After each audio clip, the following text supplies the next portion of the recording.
Simon Adler never imagined his life would change inside a dusty records room. For 15 years, he worked as a file archivist at the county courthouse, a gray building with cracked marble floors and the permanent smell of old paper. His job was simple: receive boxes of closed cases, scan their contents into a digital system, then store the originals in metal shelves that stretched to the ceiling. He liked the silence. He liked the predictable rhythm of unfolding documents, straightening curled edges, and typing case numbers into a database. Every day was exactly the same, and that was exactly how Simon wanted it to be. He was 42 years old, unmarried, and lived in a small apartment on the third floor of a building that had seen better decades. His only regular human contact was with Ivy Cole, a younger woman who worked 2 desks away and handled civil appeals. She always brought an extra coffee for him in the mornings, black with 1 sugar. He never asked her to, but she did it anyway. Their conversations were brief and comfortable, rarely touching on anything personal. Simon preferred it that way. His life had been small, but it was his. On a cold Tuesday in November, a supervisor handed Simon a new batch of boxes from the basement storage. These were old criminal cases from the mid-1990s, scheduled for digitization before the paper deteriorated. Most of them were routine: petty theft, assault, drug possession. Simon worked through them methodically, scanning affidavits, police reports, and witness statements. He had done this thousands of times. But one box felt different. It was smaller than the others, wrapped in brown tape with the handwritten number 94-327. The label said habeas corpus denied. Inside, there was a thin file with only a few pages, a request for post-conviction relief, a judge's denial, and a small plastic bag containing a microcassette tape. The tape had no label, no date, no name. Simon almost put it aside. His hands had touched thousands of exhibits over the years, and most were meaningless. But something made him stop. Perhaps it was the weight of the bag, or the way the plastic had yellowed unevenly. He turned the tape over and saw a faint smudge of what looked like dried coffee. Someone had held this tape before, maybe with urgency, maybe with fear. Simon decided to listen. He found an old microcassette player in the storage closet, a device that had not been used since 2008. It still worked, though the battery compartment was corroded. He cleaned the contacts with a pencil eraser, inserted fresh batteries, and pressed play. Static hissed for several seconds, the sound of magnetic tape making contact with a reed head that had not moved in years. Then a woman's voice emerged, quiet but clear, as if she were speaking from the bottom of a well. She said her name was Julie Marin. She said that if anyone found this recording, she was already dead. The man who would kill her was Victor Ashford. She had known him for 2 years, and he had told her repeatedly that he would never let her leave. Her voice trembled on the word leave, then steadied. She asked whoever was listening to remember her, to remember the truth. The tape cut off abruptly after a distant sound of a door opening and a man's muffled voice. Then nothing. Simon played it 3 times. His hands were shaking so badly that he nearly dropped the player. He knew the name Victor Ashford. Everyone in the city knew Victor Ashford. He was a philanthropist who had donated millions to build hospitals, schools, and homeless shelters. His face appeared on magazine covers and charity galas. He had never been accused of any crime. In fact, he had received a key to the city last year. The mayor had called him a model citizen. And here, in Simon's trembling hands, was a dead woman's voice naming him as her killer. Simon searched the case file 94-327 again, this time reading every word. The habeas corpus petition had been filed by a man named Dennis Roy, who claimed he was wrongfully convicted for the murder of Julie Marin. The file said Julie Marin was 28 years old when she disappeared in October 1995. Her body was never found. Dennis Roy, her former boyfriend, was convicted based on circumstantial evidence. He had a history of arguments with her, and his fingerprints were on her car. He was sentenced to life in prison. The habeas corpus petition argued that new evidence could prove his innocence, but the judge denied it, calling the claim speculative and without merit. The tape was never mentioned in the petition or the denial. It was as if no one had ever listened to it. Simon checked the chain of custody form attached to the inside of the box. The tape had been logged as evidence in the original investigation, but a handwritten note in the margin said not authenticated. Someone had decided, without listening, that the tape was worthless. Simon realized that the tape had been sitting in a box for nearly 30 years, waiting for someone to press play. That someone was him. He did not sleep that night. He sat in his apartment with the tape on his kitchen table, staring at it under the dim light of a single lamp. He thought about Julie Marin, a woman he would never meet, whose voice he had heard only through static and magnetic residue. He imagined her last hours, the fear that must have filled her as she pressed record on a cheap machine, knowing she might not survive. He thought about Dennis Roy, rotting in a prison cell for a crime he probably did not commit, his appeals exhausted, his name forgotten. And he thought about Victor Ashford, the beloved philanthropist, walking free and celebrated, attending galas and cutting ribbons while a woman's bones lay somewhere in the dirt. The injustice was so vast that Simon could barely hold it in his mind. He was one man, a nobody, a file archivist with no power and no platform. But he had the tape. The next morning, Simon did not go to work. Instead, he went to Ivy Cole's apartment. He had never been to her home before, but he knew the address from a staff directory. She opened the door in a bathrobe, holding her coffee mug. She looked at his face, pale and sleepless, and said nothing. She let him inside. He told her everything, speaking in a low, fast voice, showing her the digital copy he had made before returning the original to the box. Ivy listened without interrupting, her expression unreadable. When he finished, she asked only one question: what did he want to do? Simon said he wanted the truth to come out, but he was nobody. He was an archivist. He had no power, no authority, no audience. Ivy smiled for the first time, a slow, thoughtful smile. She said they could create an audience. She explained that she had a younger brother who ran a small YouTube channel about unsolved mysteries. He had 20,000 subscribers, mostly true crime enthusiasts and amateur detectives. If they presented the evidence carefully, anonymously, people would listen. People would help.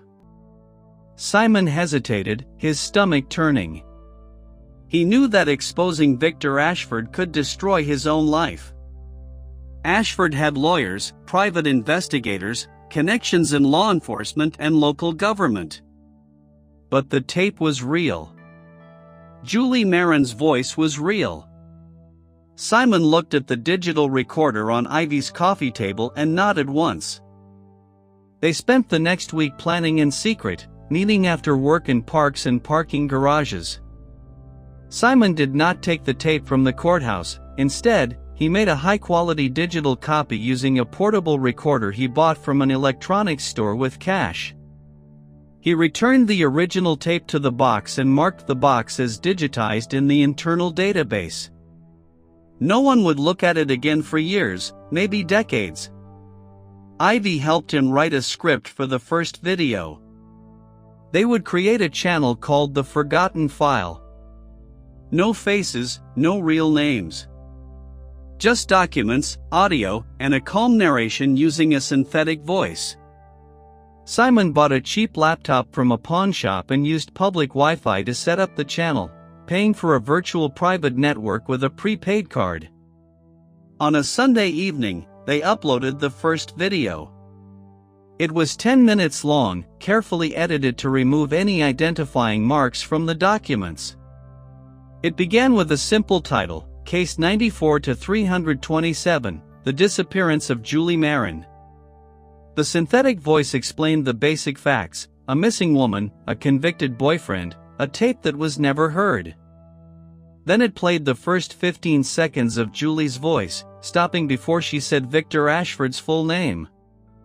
The video ended with a request for information, urging viewers to share memories or old documents, but warning them not to harass anyone or share personal data.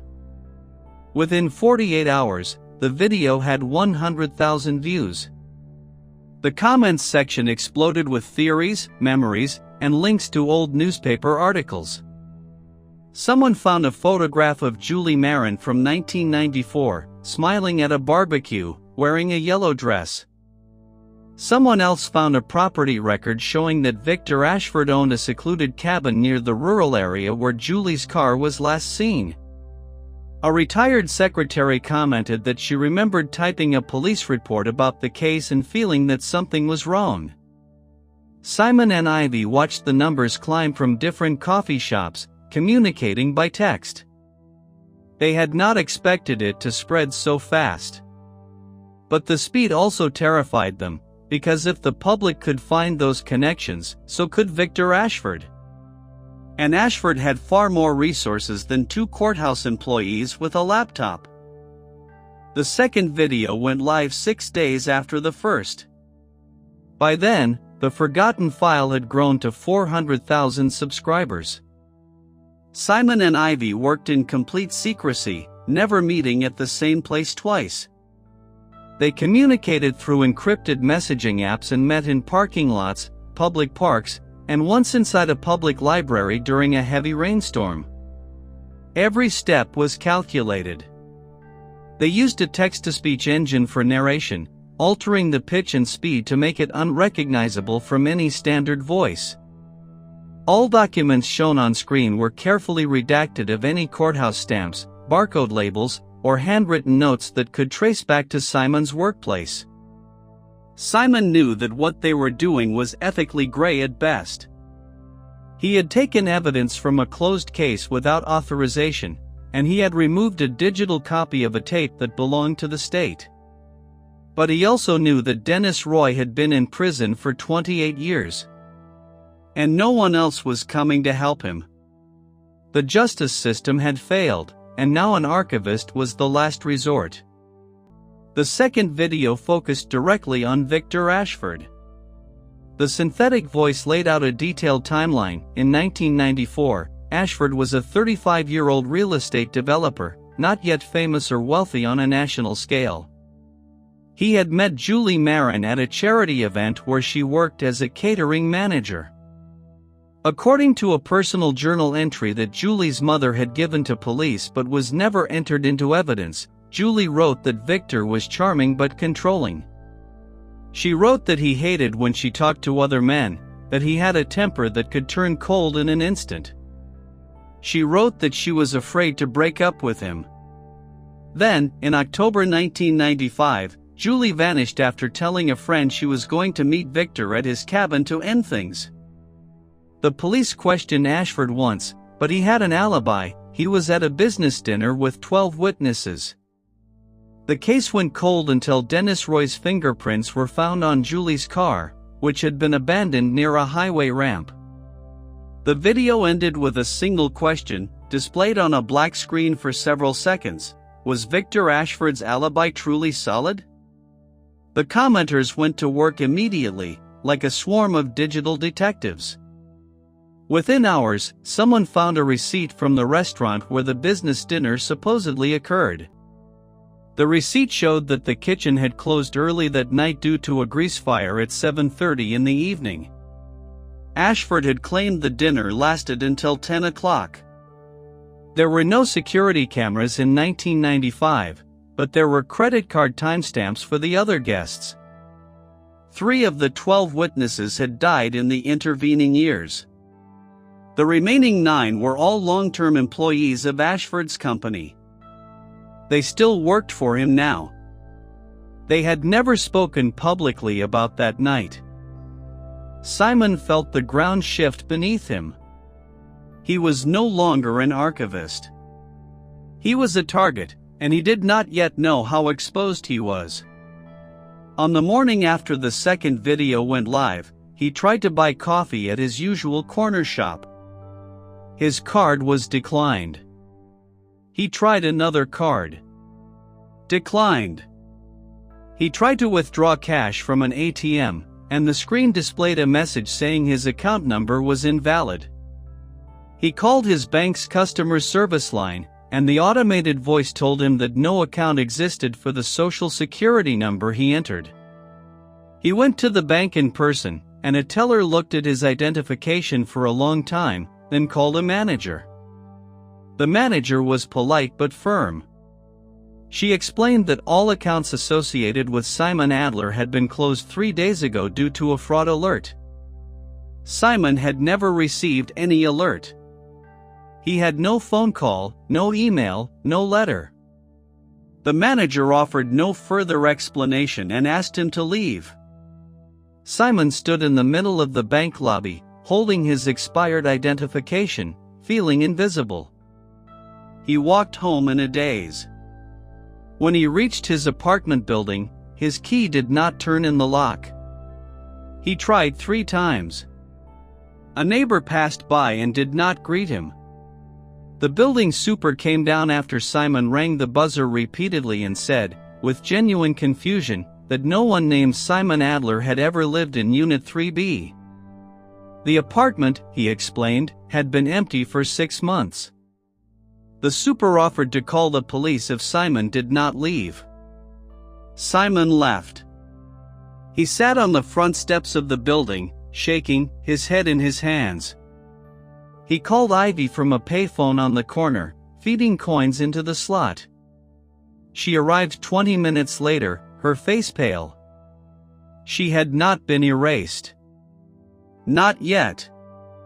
She took him to a cheap motel on the edge of town, paid in cash, and sat with him on the edge of a bed with a stained floral bedspread while he tried to understand what was happening. Victor Ashford had resources. He had connections in law enforcement, in financial institutions, in city records offices, in the very databases that defined who existed and who did not. He had not killed Simon or threatened him physically. He had done something worse, he had made Simon stop existing. No bank account, no home, no identity. If Simon went to the police, he could not prove who he was. His driver's license was still in his wallet, but the state database no longer matched the number. His social security card returned an error message. He was a ghost made of flesh and bone, but without any digital proof of his life. Ivy argued that they should go to the press immediately, but Simon refused. He said that Ashford would expect that. He said they had to release more evidence, faster, before Ashford could erase everything else. Ivy contacted her brother, who connected them to a journalist from a major online publication known for investigative work. The journalist agreed to keep their anonymity if they provided verifiable proof. Simon had kept copies of the original case file on an external hard drive, including the judge's denial and the chain of custody form for the tape. He also had a second piece of audio from the microcassette, the part he had not released, the final seconds where Julie Marin said Victor's full name and described a scar on his left hand, shaped like a crescent moon, from a childhood accident involving broken glass. That scar was unique. Simon searched through charity photographs online and found multiple images of Victor Ashford shaking hands, smiling, always with his left hand visible. The scar matched exactly. Simon created a side-by-side comparison, zooming in on the pixels until there could be no doubt. He had his proof. The third video was the most dangerous one yet. It included the full audio of Julie Marin naming Victor Ashford as her killer, her voice clear and desperate. It also included the scar comparison and a statement from a retired forensic audio analyst who had volunteered to examine the tape after watching the first 2 videos. The analyst confirmed, in a signed declaration, that the voice was authentic, that there was no manipulation or editing, and that the recording had been made on a consumer-grade microcassette recorder consistent with 1995. The video ended with a call to action, asking anyone with information about Victor Ashford's movements in October 1995 to come forward to law enforcement or to contact the channel via an encrypted email address. Within 12 hours, the video had 2 million views. The comments section became a living archive of suspicion. People shared old photographs, flight records, property deeds, and even a wedding video where Ashford appeared in the background with a woman who looked like Julie Marin. The internet had done what the police could not. It had built a timeline from fragments. But Ashford was not silent. His lawyer issued a formal statement denying everything, calling the channel a conspiracy theory driven by anonymous liars. Ashford himself appeared on a national news segment, looking tired and sad, wearing a dark suit. He told the interviewer that he had never met Julie Marin. He said he had dedicated his life to helping others, that the accusations were cruel and false. His eyes watered on cue. His voice was steady. He was a very good actor. That same night, Simon's motel room was broken into. Nothing was stolen except the digital recorder containing the original audio copies and his spare phone. The lock had been picked, not forced. The room was otherwise undisturbed. Simon woke up at 3 a.m. to find the door slightly open. He knew immediately that Ashford's people had found them. He called Ivy from the motel's front desk phone, and she arrived before dawn. They packed what little they had and drove away in a rental car paid for with cash. Simon looked in the rearview mirror as the motel's neon sign faded into the darkness. He knew there was no going back. Ivy found a safe house through a contact of her brother, a retired sheriff named Milo Cross who had once worked in the same county as Julie Marin's disappearance. Milo lived in a small farmhouse 2 hours outside the city, surrounded by cornfields and gravel roads. He was 71 years old, skeptical of the internet, but he believed in evidence. Simon played him the tape in Milo's living room, where a wood-burning stove crackled and hunting trophies hung on the walls. Milo listened with his eyes closed, his weathered hands resting on his knees. When the tape ended, he opened his eyes and said that he remembered the case. He had been a deputy back then, a young man with a badge and too much trust in his superiors. He had always thought Dennis Roy was guilty because it was easy, because the evidence pointed to the boyfriend, because nobody wanted to look at the rich man with the expensive lawyers. Milo agreed to help, no questions asked. He also had access to old police records that had never been digitized, stored in his garage in cardboard boxes that had been there for decades. They spent an entire day searching through the boxes, blowing dust off folders and squinting at faded carbon copies. Near midnight, Milo found something, a handwritten log from 1995, tucked inside a notebook that had belonged to a detective who was now dead. The log noted that a witness named Elena Vasquez had called the tip line to say she saw Victor Ashford's dark blue sedan near the cabin where Julie was last seen, on the night of her disappearance. The tip was logged but never followed up. No one had interviewed Elena Vasquez. No one had asked her for a formal statement. The log had been buried in a garage for nearly 30 years. Elena Vasquez had since moved to another state, but Milo knew her daughter's married name from an old church directory. Simon and Ivy drove 8 hours through 2 states to find Elena.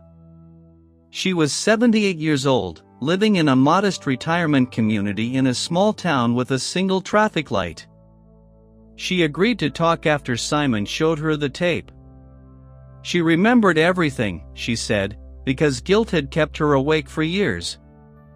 She had been too afraid to speak at the time because Ashford was already powerful, already connected to local politicians and police commanders.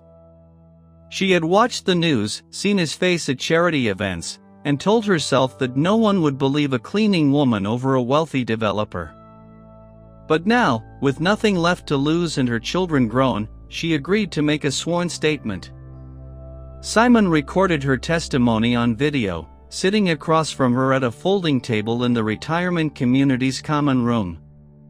She described seeing Ashford's dark blue sedan on the gravel road leading to his cabin at 11 p.m. on the night Julie disappeared. She had been driving home from her second job and recognized the car because she had cleaned Ashford's office building and knew his license plate.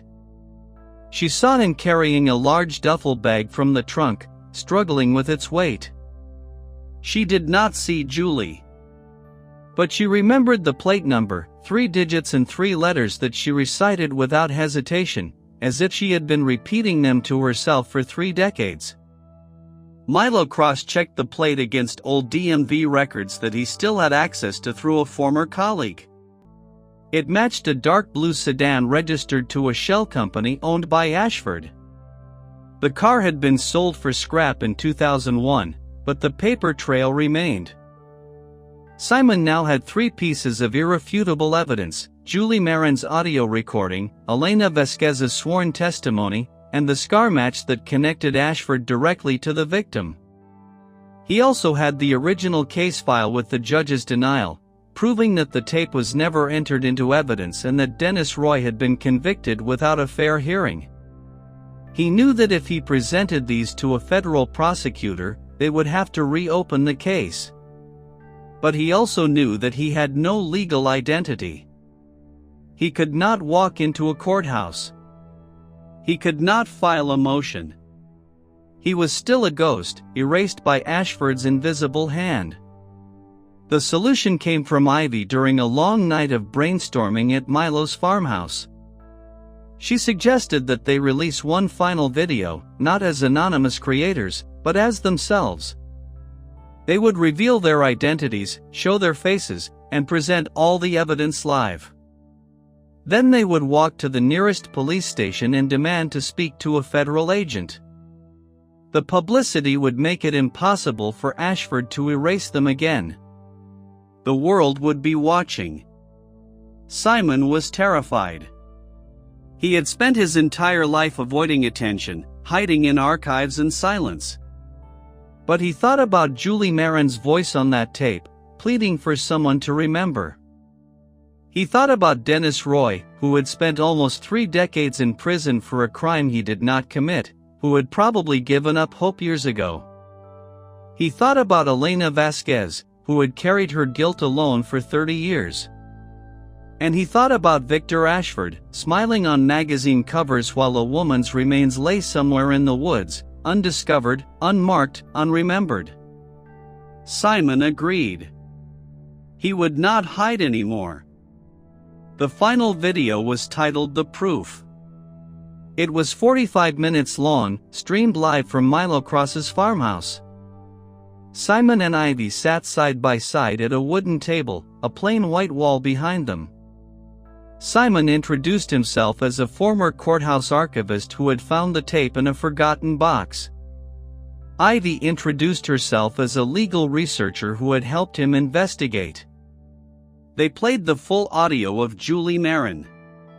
They showed the scar comparison on screen, zooming in on Ashford's left hand in multiple photographs. They played Elena Vasquez's recorded testimony, uncut and unedited.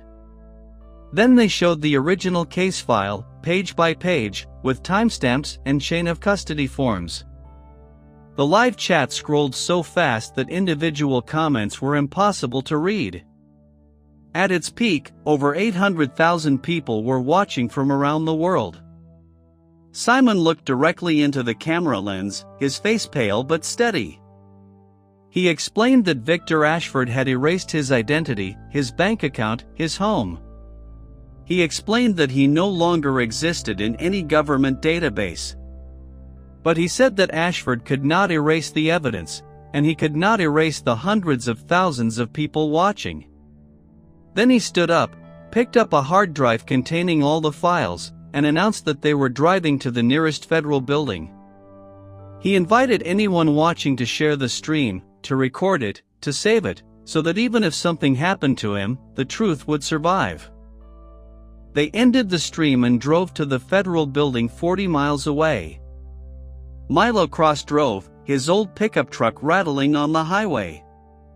Ivy sat in the passenger seat, holding her phone up to record the journey. Simon sat in the back, clutching the hard drive in both hands.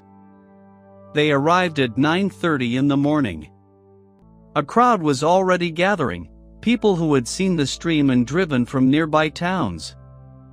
Local news stations had set up cameras on the sidewalk. Reporters shouted questions, but Simon did not answer. He walked through them, holding the hard drive above his head like a torch. He walked to the front desk of the federal building and announced that he needed to report a murder and a conspiracy to obstruct justice. The officer on duty recognized his face from the stream and called a supervisor. Within an hour, federal agents took Simon's statement in a secure room. They confiscated the hard drive as evidence. They verified the tape within 2 days using modern forensic equipment, confirming that the voice was Julie Marin's and that the recording had not been tampered with. They located Dennis Roy in a state prison and took a DNA sample. They exhumed a site near Ashford's old cabin based on Elena Vasquez's description of where she saw the duffel bag. They found human remains, skeletal and fragmented. Dental records matched Julie Marin. She had been there for almost 30 years, waiting. Victor Ashford was arrested at his home on a Saturday morning, in front of his neighbors. He did not resist. He smiled at the cameras, a calm, practiced smile. He said nothing. His lawyer later issued a statement proclaiming his innocence, but the evidence was overwhelming. The trial lasted 6 weeks. Simon Adler testified via video link because his identity had been fully restored after federal intervention, his bank account reopened, his apartment lease reinstated. The bank manager who had denied his existence was called as a witness and admitted under oath that she had received a phone call from someone claiming to be a law enforcement officer, instructing her to close Simon's accounts. The phone number traced back to a private investigator employed by Ashford. That was the thread that unraveled everything. Dennis Roy was released from prison on a Wednesday morning, exonerated after 28 years, 5 months, and 3 days. He walked out of the gates into a crowd of supporters and journalists. He said only one sentence, repeated twice, "Thank you to the archivist who did not look away." Simon watched the news from his new apartment, the same building where he had once been erased, now with his name back on the mailbox. He did not celebrate.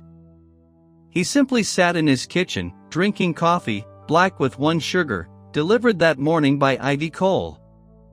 The Forgotten File channel remained online. Simon and Ivy never posted another video. But the 3 videos they made stayed there as a permanent record, a reminder that truth does not expire and that justice sometimes arrives late, carried by unlikely hands. Julie Marin's voice, trapped on a microcassette for 3 decades, had finally been heard. And Victor Ashford, the beloved philanthropist, was sentenced to life in prison without the possibility of parole. He appealed twice and lost twice.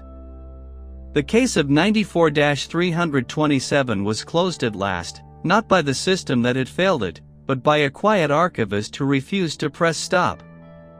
Simon Adler went back to work at the courthouse, but not as an archivist. He became the head of a new unit dedicated to reviewing cold cases for overlooked evidence. His first hire was Ivy Cole. His second was Milo Cross, who finally learned how to send an email. And every night before he left the office, Simon would walk to the evidence room, open the box that started everything, and hold the microcassette tape for 1 second. Then he would put it back in its plastic bag, close the box, and turn off the light. The voice inside had done its job. The rest was silence.